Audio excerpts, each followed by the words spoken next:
পালিয়েছে। শেখ হাসিনা ভারতের দালালি করে ব্রিফকেস নিয়ে পালিয়েছে। নতুন বাংলাদেশে ভারতের যারা দালালি করবেন লুঙ্গি নিয়ে পালানোর জায়গা পাবেন না। সংগ্রামী সাথী ও বন্ধুগণ, আমরা স্পষ্ট ভাষায় বলতে চাই, এদেশের রাষ্ট্র ক্ষমতায় আমরা আর কোনো চাঁদাবাজদেরকে দেখতে চাই না। এদেশের রাষ্ট্র ক্ষমতায় আর কোনো টেন্ডারবাজকে দেখতে চাই না। এদেশের রাষ্ট্র ক্ষমতায় আর কোনো ভারতের দালালকে দেখতে চাই না। ইসলামকে রাষ্ট্র ক্ষমতায় নেওয়ার জন্য প্রস্তুত আছেন না ইনশাআল্লাহ?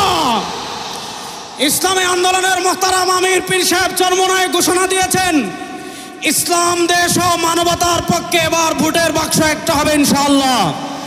আমরা স্পষ্ট ভাষায় বলেছি, এদেশে আমরা আওয়ামী লীগকে দেখেছি, এদেশে আমরা বিএনপিকে দেখেছি, এদেশে আমরা জাতীয় পার্টিকে দেখেছি, তারা কেউ মানুষের ভাগ্যের পরিবর্তন করতে পারে নাই, মুক্তিযুদ্ধের প্রকৃত চেতনা বাস্তবায়ন করতে পারে নাই। এবার একটা চেতনা বাকি আছে, যেই চেতনার নাম ইসলাম। ইসলামকে রাষ্ট্র ক্ষমতায় নিয়ে সব দুর্নীতি দুঃশাসনের অপসারণ করবো ইনশাআল্লাহ। সর্বশেষ একটা কথা বলে আমি আমার বক্তব্য শেষ করব। আপনারা জানেন, সমাজের বিভিন্ন জায়গায় যখন দুর্গন্ধ ছড়িয়ে পড়ে, দুর্গন্ধ তাড়ানোর জন্য বাতাসের প্রয়োজন আছে না নাই? আমাদের রাজনীতিতে দুর্গন্ধ, আমাদের সংসদে দুর্গন্ধ, আমাদের বিচার ব্যবস্থায় দুর্গন্ধ, আমাদের অর্থনীতিতে দুর্গন্ধ। 52 বছর যারা রাষ্ট্র পরিচালনা করেছে, এদেশে সারা দুর্গন্ধই ছড়িয়েছে। এই দুর্গন্ধকে দূর করার জন্য বাতাসের প্রয়োজন আছে। সেই পুরো বাংলাদেশে এবার বাতাস হবে হাত পাখা ইনশাআল্লাহ। সেই হাত পাখার বাতাস ছড়িয়ে দেওয়ার জন্য প্রস্তুত আছেন না নাই? আরে ভাই, আমাদের কোনো মার্কা আছে? ইসলামের পক্ষের কোনো মার্কা আছে? মুক্তিযুদ্ধের প্রকৃত চেতনার কোনো মার্কা আছে?